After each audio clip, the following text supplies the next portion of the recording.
आज हम विश्व कृषि का वर्गीकरण देखेंगे। विश्व कृषि का वर्गीकरण जो हिटलसी महोदय द्वारा प्रस्तुत किया गया है वो अक्सर हमारे एग्ज़ाम में पूछे जाते हैं। तो आज हम हिटलसी महोदय द्वारा कृषि के प्रादेशिक प्रतिरूप का वर्गीकरण का अध्ययन करेंगे। सबसे पहले हम कुछ बेसिक जानकारी देख लेते हैं कि एंजल ब्रेज महोदय ने कहा है कि कृषि का वर्गीकरण का जो आधार है वो भौतिक कारक होना चाहिए, अर्थात सॉइल हो, क्लाइमेट हो, इस आधार पे इन्होंने कहा है कि कृषि का वर्गीकरण किया जाना चाहिए।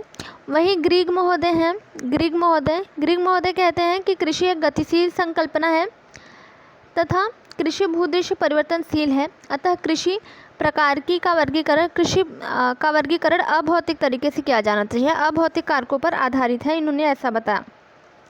अब कृषि संकल्पना गतिशील है तथा कृषि भूदृश्य परिवर्तनशील है, इसका क्या अर्थ है कि कोई खेत है, इसमें सबसे पहले बैल और हल से जुताई और बुआई की जा रही है, फिर धीरे धीरे डेवलप हो गया और फिर वहाँ पे ट्रैक्टर और थ्रेशर जैसी संकल्पना आ गई, वहाँ पे ट्रैक्टर का प्रयोग किया जाने लगा और फिर धीरे धीरे और नवाचार हुआ, फिर इंटेंसिव कृषि हुई, फिर एक्सटेंसिव कृषि हुई, ऐसे धीरे धीरे नवाचार आता गया। तो इस प्रकार इन्होंने कहा है कि कृषि एक गतिशील संकल्पना है तथा इसका जो वर्गीकरण है वो अभौतिक कारकों के आधार पर किया जाना चाहिए, जैसे मशीनीकरण का स्तर कैसा है, वाणिज्यीकरण की दर कैसा है, फसल प्रतिरूप कैसा है आदि का इन्होंने कहा कि आदि को ध्यान में रख के वर्गीकरण किया जाना चाहिए।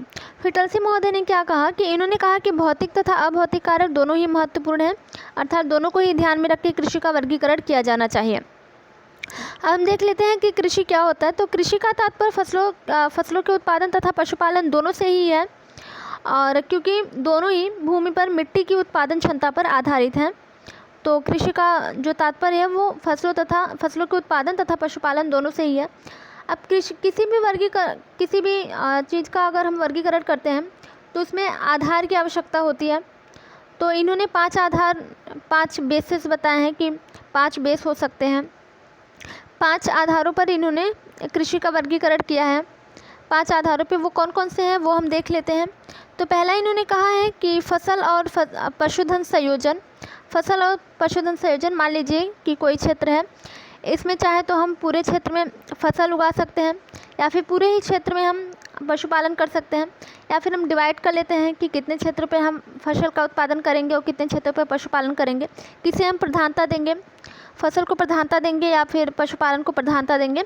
तो इसका संयोजन कैसा होना चाहिए इस पर इन्होंने बताया है, वर्गीकरण किया है। तो ये इनका पहला आधार है। दूसरा है कि वाणिज्यीकरण की दर कैसी होगी। जो हम खेती कर रहे हैं और पशुपालन कर रहे हैं उसे हम जीवन निर्वाह के लिए कर रहे हैं या फिर मार्केट में विक्रय हेतु कर रहे हैं, उससे हम पैसा कमाना चाह रहे हैं, तो ये कैसा होना चाहिए, वाणिज्यीकरण की दर कैसी होनी चाहिए। और तीसरा इन्होंने कहा कि मशीनीकरण की दर इनका तीसरा आधार है मशीनीकरण की दर, अर्थात जो हम खेती कर रहे हैं उसमें हम कितना मशीनों का उपयोग कर रहे हैं, हम हल से जोत रहे हैं या फिर हम ट्रैक्टर से जोत रहे हैं, ये कैसा होना चाहिए। फसल को हम पुराने तरीके से काट रहे हैं या फिर जो नई मशीनें आ गई हैं, प्रौद्योगिकी का जो विकास हो गया है, हम उस तरीके से काम कर रहे हैं। और चौथा इन्होंने कहा है कि भूमि उपयोग की गहनता अर्थात intensity of land use. Intensity कैसी होनी चाहिए कि अर्थात जो कृषि है, जो क्षेत्र है, इसमें हम अधिक पूंजी का प्रयोग करें, अधिक फर्टिलाइज़र का प्रयोग करें और अधिक लेबर का प्रयोग करेंगे तो जो फसल की मात्रा जो है, जो यील्ड है वो अधिक प्राप्त होगी। तो इसे हम कहेंगे इंटेंसिव कृषि। और अगर हम इस जो खेत है, जो फर्म है, इसमें हम कम लेबर का यूज़ करें और कम फर्टिलाइज़र का यूज़ करें, कम पूंजी लगाएं, तो इसकी जो यील्ड है, जो फसल प्राप्त होगी वो कम प्राप्त होगी। तो ये एक्सटेंसिव फॉर्म हो जाएगा, अर्थात इसकी गहनता कम हो जाएगी। तो इन्होंने कहा कि ये इंटेंसिटी कैसी होनी चाहिए, कृषि जो है उसमें हम एक्सटेंसिव कृषि कर रहे हैं या फिर इंटेंसिव कृषि कर रहे हैं। और पांचवा इन्होंने बताया कि संरचनात्मक घटक के बारे में इन्होंने बताया। संरचनात्मक घटक अर्थात जो हम फसल प्राप्त कर रहे हैं उसके लिए हम गोदाम बनाएंगे और जो हम पशु पालन कर रहे हैं तो पशुओं को कहाँ रखेंगे, उसके लिए हम बाड़े का निर्माण करेंगे। तो ये बिल्डिंग एसोसिएटेड विथ एग्रीकल्चरल है, तो जो एग्रीकल्चर के साथ जो बिल्डिंग का भी निर्माण किया जाता है उसके बारे में इन्होंने कहा है। तो ये 5 आधार व्हिटलसी महोदय द्वारा प्रस्तुत किए गए हैं। अब देखते हैं कि व्हिटलसी महोदय का जो वर्गीकरण है वो क्या क्या किया है इन्होंने। तो व्हिटलसी महोदय ने 13 भागों में वर्गीकरण किया है, 13 भागों में वर्गीकरण किया है। तो जो पहला है वह है चलवासी पशुचारण। चलवासी पशुचारण, अब आप इमेजिन कीजिए कि चलवासी पशुचारण कैसे क्षेत्रों में हो सकता है। ऐसे क्षेत्र जो शुष्क तथा अर्ध शुष्क क्षेत्र होंगे, एरिड तथा सेमी एरिड क्षेत्र होंगे, जहाँ पे फसल नहीं उगाई जा सकती लेकिन प्राकृतिक रूप से वहाँ चारागाह उपलब्ध होगा। वहाँ प्राकृतिक रूप से चारागाह उपलब्ध होगा तो वहाँ के लोग जो हैं वो पशुपालन करेंगे और उनके लिए चारा आसानी से उपलब्ध हो जाएगा, तो पशुचारण का काम आसानी से किया जा सकता है। और ये लोग मौसमी स्थानांतरण करते हैं कि एक स्थान का चारा ख़त्म हो गया तो फिर दूसरी जगह जाते हैं, ये अपने मवेशियों को लेके फिर दूसरी जगह चारा की खोज में जब चारा मिल जाता है तो वहाँ पे ये पशुचारण करवाते हैं। और फिर इसमें एक्सटेंसिव कृषि की जा सकती है। एक्सटेंसिव कृषि कि कम पूंजी हो और कम फर्टिलाइज़र का प्रयोग किया जाए, तो वहाँ पे जो यील्ड है वो कम प्राप्त होगी, क्योंकि ये शुष्क और अर्ध शुष्क क्षेत्र है। तो वहाँ की जो फसल के लिए अगर हम ट्राई करें तो वो भी बहुत कम प्राप्त होगा। अब इसका एग्जाम्पल हम देख लेते हैं। तो इसके एग्जाम्पल में सवाना के जो फुलानी हैं जनजातियाँ हैं वो इस प्रकार की कृषि करती हैं, चलवासी पशुचारण करते हैं वो। और जो पूर्वी अफ्रीका के मसाई जनजातियाँ हैं वो पशुचारण करते हैं। सहारा के तुआरेग हैं। मध्य एशिया में कैस्पियन सागर से मंगोलिया तक के जो क्षेत्र है, उत्तरी चीन तक, किर्गिज़ और कजाक जो जनजातियाँ हैं वो इस तरीके का चलवासी पशुचारण करते हैं। स्कैंडिनेविया के जो लैप्स हैं वो चलवासी पशुचारण करते हैं। तो इस प्रकार इनका जो पहला वर्गीकरण है वो चलवासी पशुचारण है। अब हम इसे इन 13 जो वर्गीकरण है इसे कैसे हम याद करेंगे।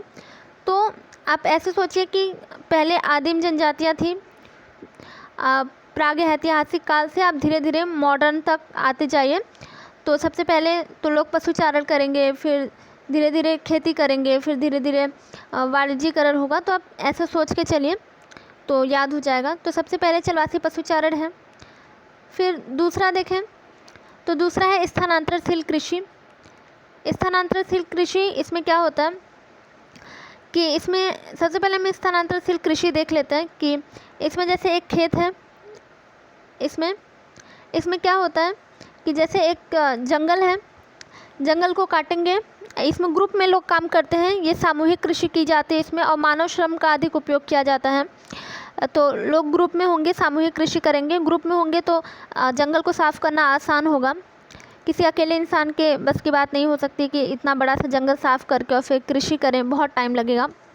तो इसमें लोग ग्रुप में काम करते हैं और फिर कृषि को साफ़ करेंगे, जंगल को साफ़ करेंगे और जंगल को काट के हटाएंगे और फिर जो भूमि प्राप्त हुई उस पर ये फसल उगाएंगे। और फिर जब कुछ समय बाद इस जो भूमि है इसकी उपजाऊपन जब समाप्त हो जाएगा तो ये दूसरे जंगल की खोज में निकलेंगे और फिर जंगल या झाड़ियाँ जहाँ पे होगी वहाँ पे उसको साफ़ करके फिर वहाँ पे अपनी कृषि को शिफ्ट कर लेंगे, वहाँ पे फिर अपना उत्पादन स्टार्ट करेंगे। तो ये एक स्थान से दूसरे स्थान तक जो शिफ्ट हो रहे हैं इसलिए इन्हें शिफ्टिंग एग्रीकल्चर कहा जाता है, शिफ्टिंग कल्टीवेशन कहा जाता है, स्थानांतरशील कृषि। और विश्व में तथा भारत में कहाँ पे स्थानांतरशील कृषि को क्या कहा जाता है इसके लिए अलग से मैंने वीडियो बनाया है, तो आप वो वीडियो ज़रूर देखिएगा। छोटा सा ही वीडियो है और उसमें दिया है कि भारत के पूर्वोत्तर में झूम कृषि कहते हैं, श्रीलंका में चिन्या कहते हैं, फिलीपींस में कैनिंग कहते हैं, और कहाँ रोका कहते हैं, कहाँ मिल्पा कहते हैं। हाँ, डिटेल में अच्छे से दिया गया है, तो आप वो वाला वीडियो मिस मत कीजिएगा, आप ज़रूर देखिएगा, आपको अच्छे से समझ में आएगा। स्थानांतरशील कृषि मैप के थ्रू भी समझाया गया है और एक लिस्ट भी दिया गया है कि कहाँ पे क्या कहते हैं, तो वो वीडियो बहुत अच्छा है, आप देखिएगा ज़रूर। तो चलिए इसमें देखते हैं स्थानांतरशील कृषि कहाँ पर होती है। तो स्थानांतरशील कृषि अमेजन बेसिन में होती है, अफ्रीका के कांगो बेसिन में, दक्षिण पूर्वी एशिया में होती है। और इसमें जैसा कि पहले भी मैंने बताया कि इसमें मानव श्रम का अधिक उपयोग होगा और सामूहिक कृषि की जाएगी और अधिक श्रम तथा उत्पादकता कम होगी और वनों को जलाकर कुछ समय हेतु वहाँ कृषि की जाएगी। फिर पुनः उपजाऊपन समाप्त होने पर उसे छोड़कर दूसरी भूमि को निर्मित किया जाएगा। तो चलिए अगला देखते हैं। अब मानव देखिए धीरे धीरे स्थायी होगा, तो अब धीरे धीरे अपने निर्वहन के लिए कृषि करेगा। तो अब प्रारंभिक स्थायी कृषि है, ये तीसरा जो वर्गीकरण है इनका, यह है प्रारंभिक स्थायी कृषि। प्रारंभिक स्थायी कृषि, इसमें क्या होता है कि भूमि के जो छोटे छोटे टुकड़े होते हैं उस पर कृषि करते हैं। ये छोटे छोटे टुकड़े होंगे भूमि के। अपेक्षाकृत अधिक जनसंख्या घनत्व वाले स्थानों पर ऐसी कृषि की जाती है। जो प्रारंभिक स्थायी कृषि है, जहाँ पे जनसंख्या अधिक होती है वहाँ पे की जाती है, जनसंख्या घनत्व अधिक होता है वहाँ पे की जाती है और उर्वरकों का कम प्रयोग किया जाता है। अधिकतर परिवार के लोग मिलकर काम करते हैं, सभी परिवार के लोग मिलकर छोटे छोटे खेत होंगे उसमें काम करेंगे। स्वयं के लिए उत्पादन करते हैं, ये स्वयं के लिए उत्पादन करते हैं। जो परिवार के लोग हैं सब मिलकर काम करेंगे और स्वयं के लिए फसल का उत्पादन करेंगे। इसमें फसल चक्रण का प्रयोग किया जाता है कि एक बार एक फसल उगाई गई, फिर जैसे कि एक बार गेहूँ उगा लिया गया, फिर दोबारा से उसमें गेहूँ नहीं उगाएंगे, फिर दोबारा से उसमें मक्का लगा सकते हैं, मक्का का खेती कर सकते हैं, फिर उसमें चावल की कृषि कर सकते हैं। इस प्रकार फसल चक्रण का प्रयोग किया जाएगा। और इसका एग्जाम्पल देख लें तो अफ्रीका के पठार एवं पहाड़ी भागों में, एंडीज श्रेणी के उष्णकटिबंधीय भागों में, घाना, नाइजीरिया, केन्या आदि के पठारी भागों में इस प्रकार की कृषि की जाती है, स्थायी प्रारंभिक स्थायी कृषि। अब जो चौथा वर्गीकरण दिया है इन्होंने वो है गहन निर्वहन कृषि। जो धान प्रधान है, गहन निर्वहन कृषि तो होगी लेकिन इसमें धान प्रधान है, धान प्रधान गहन निर्वहन कृषि होगी। कि इंटेंसिव, जैसा कि नाम से ही ये क्लियर हो जाता है कि ये इंटेंसिव कृषि है, तो इसमें अधिक पूंजी की उपयोग होगा, पूंजी का उपयोग अधिक होगा, श्रम अधिक होगा, फर्टिलाइज़र का उपयोग अधिक होगा। और ये धान प्रधान है तो आप इमेजिन कीजिए कि कौन से क्षेत्र में ज़्यादा होंगे, किस क्षेत्र में ऐसी कृषि की जाती है। धान के लिए ज़्यादा पानी की आवश्यकता होगी और अच्छे टेम्परेचर की भी आवश्यकता होगी, उच्च तापमान और 200 सेंटीमीटर से अधिक की वर्षा की आवश्यकता होगी। तो ऐसे क्षेत्रों में ये किया जाएगा। और ऐसा क्षेत्र कि जहाँ पे तापमान भी अधिक हो और वर्षा भी अधिक हो, तो ये मानसूनी प्रदेश होते हैं। मानसूनी प्रदेशों में इस प्रकार की कृषि की जाती है। इसमें चावल की प्रमुखता होती है, देख लेते हैं इसमें क्या डिटेल दिया गया है। तो इसमें चावल की प्रमुखता होगी, गहन कृषि होगी जैसे कि नाम से ही क्लियर है, अधिक जनसंख्या वाले स्थानों में होगी। अधिक जनसंख्या के कारण मानवीय श्रम भी अधिक होगा, चूँकि ये इंटेंसिव कृषि है तो इसमें श्रम भी अधिक होगा। और उच्च तापमान और 200 सेंटीमीटर की अधिक वर्षा चाहिए होगी क्योंकि ये चावल प्रधान कृषि है। मानसूनी प्रदेश इसके लिए उपयुक्त है।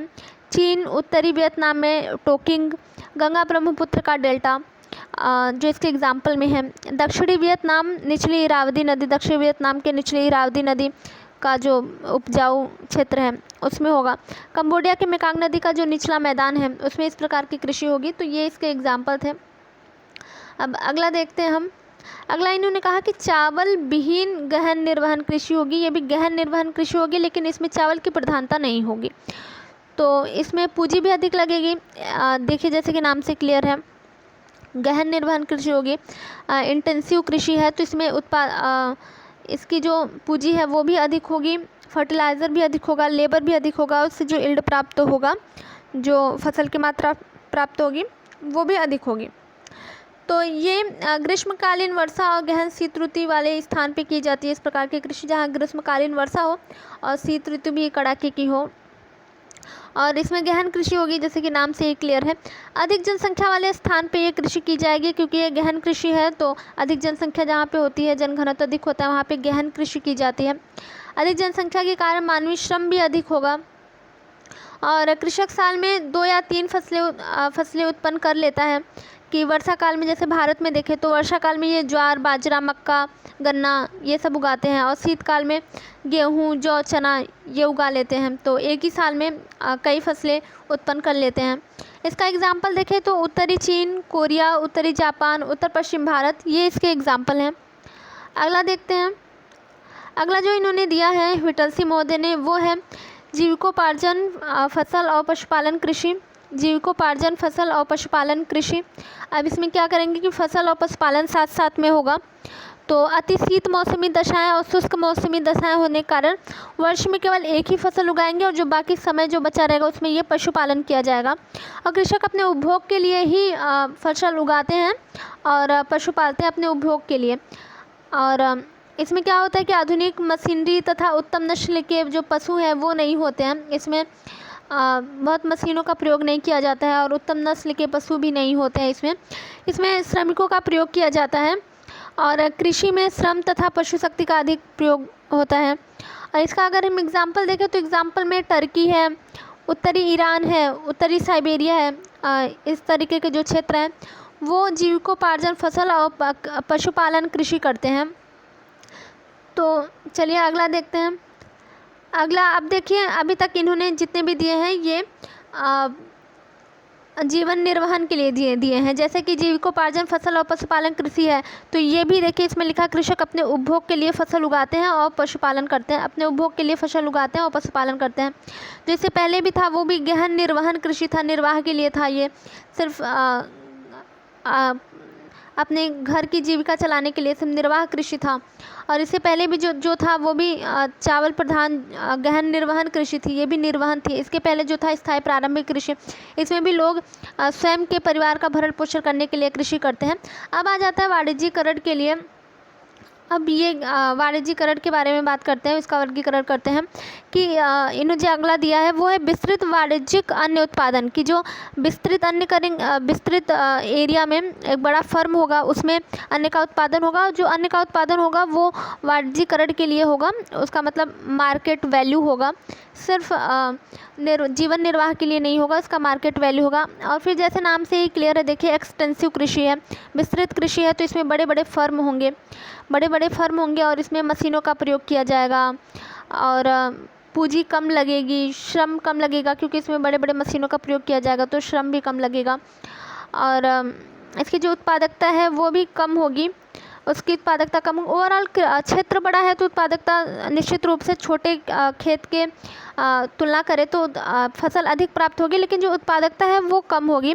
प्रति इकाई क्षेत्र की उत्पादकता कम होगी, प्रति इकाई जो क्षेत्र है उसकी उत्पादकता कम होगी। ओवरऑल तो फसल अच्छी प्राप्त हो जाएगी छोटे खेत से अगर तुलना करें तो।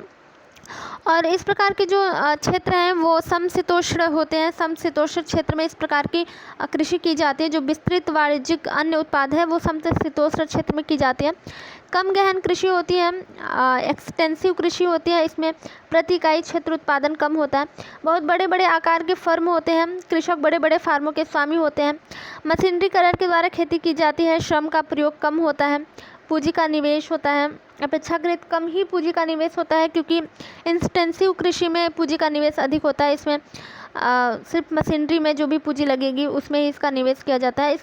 इसमें जो गेहूँ, मक्का, राई है, इस प्रकार के फसल उगाए जाते हैं। बड़े बड़े फर्म होंगे और उसमें पूरे फर्म में गेहूं का उत्पादन करेंगे या फिर पूरे फर्म में मक्का का उत्पादन करेंगे, जैसे कि समशीतोष्ण प्रदेशों में होते हैं। जैसे यूरोप में स्टेपी प्रदेश है, अमेरिका का प्रेरी प्रदेश है, और वेल्ड हैं, डाउन्स हैं, पंपाज हैं, इस तरह। और हंगरी में जो पुस्ताज है उसमें इस तरीके की फसल उगाई जाती है। वहाँ पे विस्तृत वाणिज्यिकरण अन्न उत्पादन किया जाता है। और जो ये है कि जो समशीतोष्ण घास के मैदान को कहाँ पे क्या कहते हैं विश्व में, उसके लिए एक अलग से वीडियो मैं बहुत जल्दी बनाऊंगी, तो आप उसे ज़रूर देखिएगा। तो मैप के थ्रू रहेगा तो आपको समझ में आ जाएगा कि यूरोप और एशिया में स्टेपी कहते हैं, अमेरिका में प्रेरीज कहते हैं, और हंगरी में पुस्ताज कहते हैं, न्यूजीलैंड में कैंटरबरी कहते हैं। तो इस पे एक अलग से वीडियो बनेगा, उसमें इसको डिटेल किया जाएगा। और फिर इनका वर्गीकरण देखते हैं। आगे इन्होंने क्या कहा, आगे इन्होंने कहा है कि व्यापारिक पशुपालन होगा। वर्गीकरण जो दिया है इन्होंने अगला, वो व्यापारिक पशुपालन है कि पशुपालन तो करेंगे लेकिन इसका उद्देश्य व्यापारिक रहेगा, वाणिज्यिक रहेगा। इसका उद्देश्य मार्केट के लिए पशुपालन किया जाएगा। इसमें जो पशुपालन करते हैं उनका मांस और ऊन वो विभिन्न नगरों में, बड़े नगरों में या फिर अन्य देशों में इसको बेच दिया जाता है। इसका व्यापारिक पशुपालन होता है। इसमें क्या होता है कि विश्व के जो प्राकृतिक चारागाह हैं, बड़े बड़े चारागाह में पशुपालन किया जाता है। और ऐसी भूमि बड़े बड़े चारागाह होंगे और भूमि की निम्न उत्पादकता होगी, जैसे कि अल्फाल्फा है, क्लोबर है आदि प्रकार के घास होंगे। नगरीय क्षेत्रों में इसका जो मांस और ऊन है वो भेजा जाएगा, जो पशुओं का मांस और ऊन है वो नगरीय क्षेत्रों में भेजा जाएगा। इसका एग्जाम्पल देखें तो पश्चिमी संयुक्त राज्य अमेरिका है, कनाडा, मैक्सिको, वेनेजुएला का लानोज है और दक्षिण अफ्रीका का कारू है। तो इस क्षेत्र में व्यापारिक पशुपालन किया जाता है। हम व्हिटलसी महोदय का अगला वर्गीकरण देखते हैं। अगला जो वर्गीकरण प्रस्तुत किया है व्हिटलसी महोदय ने वो है वाणिज्यिक दुग्ध उत्पादन। वाणिज्यिक दुग्ध उत्पादन जैसे कि ये कहाँ किया जाता है, तो ये उत्तर पश्चिमी यूरोप में किया जाता है, उत्तर पूर्व संयुक्त राज्य अमेरिका में किया जाता है। इसमें क्या होता है कि अधिक श्रम की ज़रूरत पड़ती है, क्योंकि दुग्ध उत्पादन है तो दूध निकालने के लिए श्रम की ज़रूरत पड़ेगी और पोषण के लिए श्रम की ज़रूरत पड़ेगी कि पशुओं को चारा डालना है, और इसमें पूंजी भी अधिक लगेगी, मशीनों में निवेश किया जाएगा। पशुओं को ठंड से बचाने के लिए अवसंरचना का भी निर्माण किया जाएगा, जिसमें पूंजी की आवश्यकता पड़ेगी। दूध दोहन के लिए कुछ मशीनें होती हैं, उसकी आवश्यकता पड़ेगी। पशुओं के चिकित्सकीय सेवाओं के लिए पूंजी की आवश्यकता पड़ेगी, और श्रमिकों को पशु प्रजनन के लिए श्रमिक रखे जाते हैं, उनके पोषण के लिए, दुग्ध दोहन के लिए सक्रिय रहना पड़ता है श्रमिकों को। और इसमें क्या होता है कि अत्यधिक उत्पादकता होती है, अच्छी नस्ल के पशुओं का प्रयोग किया जाता है, तो इसकी उत्पादकता भी अधिक होती है। बड़े शहरों में दूध, पनीर, क्रीम, मक्खन ये भेजा जाता है, और अतः जो बड़े शहर के निकट ये विकसित किया जाते हैं, जो मार्केट के पास ही इन्हें विकसित किया जाता है। इस प्रकार की कृषि जो है, जो व्हिटलसी महोदय ने जो वर्गीकरण किया है कृषि इस प्रकार की वाणिज्यिक दुग्ध उत्पादन, वो शहरों के निकट ही किया जाता है। इसका एग्जाम्पल हम पहले भी बता चुके हैं कि उत्तर पश्चिमी यूरोप है, उत्तर पूर्वी संयुक्त राज्य अमेरिका है, वहाँ पे इस तरीके की किया जाता है। अगला जो वर्गीकरण दिया है व्हिटलसी महोदय ने वो है वाणिज्यिक अन्य उत्पादन और पशुपालन अर्थात मिश्रित कृषि।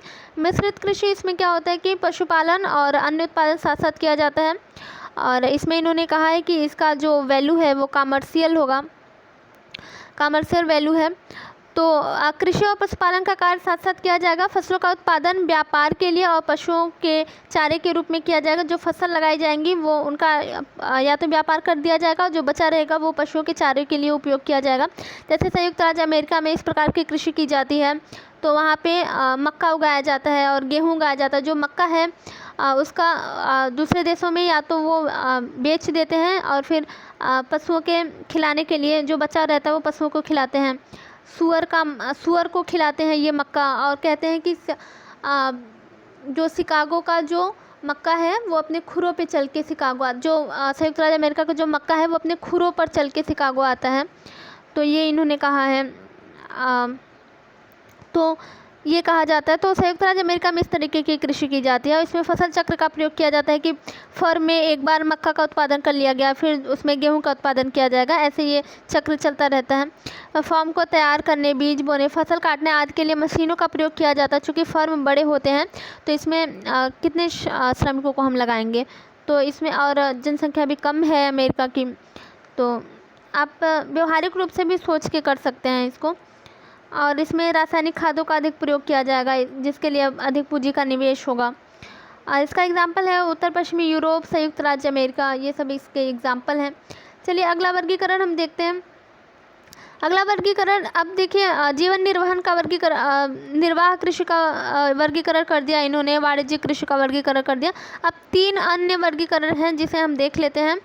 तो इसमें है भूमध्य सागरीय कृषि। भूमध्य सागरीय कृषि जैसा कि आप जानते होंगे कि ये भूमध्य सागर से सटे हुए आसपास जो देश हैं उसमें किए जाएंगे ये, जैसे स्पेन है, दक्षिणी फ्रांस है, इटली है, टर्की है, इजराइल है, मोरक्को है। इस प्रकार के क्षेत्र में इस प्रकार की कृषि की जाएगी, भूमध्य सागरीय कृषि की जाएगी। इसमें देखिए ग्रीष्म ऋतु शुष्क होता है। भूमध्य सागरीय क्षेत्र की जो विशेषता है ये शीतकालीन वर्षा है। तो जो शीत ऋतु में इसमें जो वर्षा प्राप्त होगी उससे यहाँ पे गेहूं का उत्पादन किया जाएगा। शीत ऋतु में गेहूं का उत्पादन किया जाएगा यहाँ पे। और कम वर्षा वाले क्षेत्रों में जैतून, अंजीर, अंगूर, खजूर का उत्पादन किया जाएगा और उससे यहाँ पे शराब बनाई जाती है। तो और इसका एग्जाम्पल भूमध्य सागर के जो सटे हुए देश हैं वो हो जाएंगे। अगला जो वर्गीकरण प्रस्तुत किया है व्हिटलसी महोदय ने वो है रोपड़ कृषि। तो रोपड़ कृषि आप जानते होंगे कि जैसे रबड़ की कृषि रोपड़ कृषि है, चाय है, कहवा है, इस तरीके की जो कृषि है रोपड़ कृषि के अंतर्गत आती है। तंबाकू है। तो उष्णकटिबंधीय क्षेत्रों में जो ट्रॉपिकल एरियाज़ हैं उसमें इस प्रकार की कृषि की जाती है। ट्रॉपिकल एरियाज़ में इस प्रकार की कृषि की जाती है। चाय, कपास, तंबाकू जैसी कुछ फसलें उपोष्णकटिबंधीय क्षेत्रों में उगाई जाती है। इसमें फसलों का विशिष्टीकरण मिलता है, अर्थात एक क्षेत्र में केवल एक बड़ा सा क्षेत्र होगा, फर्म होगा, उसमें केवल एक ही प्रकार की फसल उगाई जाती है। जैसे असम में देखिए पूरे क्षेत्र में वहाँ पे चाय ही उगाया जाता है और बड़ा सा फर्म होता है, पूरे फर्म में सिर्फ चाय ही उगाया जाता है। जैसे ब्राज़ील में बड़े फर्म होते हैं, पूरे फर्म में सिर्फ कहवा ही उगाया जाता है। तो ये रोपड़ कृषि है। चलिए अगला वर्गीकरण देखते हैं और ये लास्ट वर्गीकरण है। अगला वर्गीकरण अंतिम वर्गीकरण है, ये 13वां वर्गीकरण है, बागवानी कृषि इन्होंने कहा हार्टिकल्चर। इसमें क्या होता है कि नगरवासियों की मांग के कारण ये विकसित किया गया है और ये एकदम नगर के समीप ही होगा, जो मार्केट होगा मार्केट के समीप ही होगा बागवानी कृषि। व्यापारिक उद्यान नगर के बाहर अपने उपनगरीय क्षेत्रों में स्थित होते हैं। ये फलों तथा सब्जियों का उत्पादन किया जाता है। इसके अंतर्गत बागवानी कृषि के अंतर्गत फलों तथा सब्जियों का उत्पादन किया जाता है और उसकी जो उत्पादन है वो इंटेंसिव कृषि की जाती है।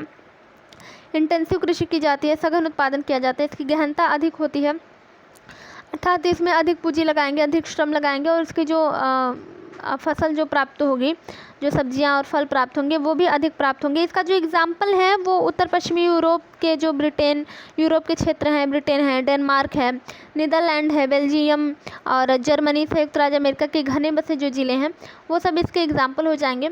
तो इस प्रकार विटलसी महोदय ने 13 वर्गीकरण प्रस्तुत किया है, जो 13 एक्सप्लेन किया है मैंने।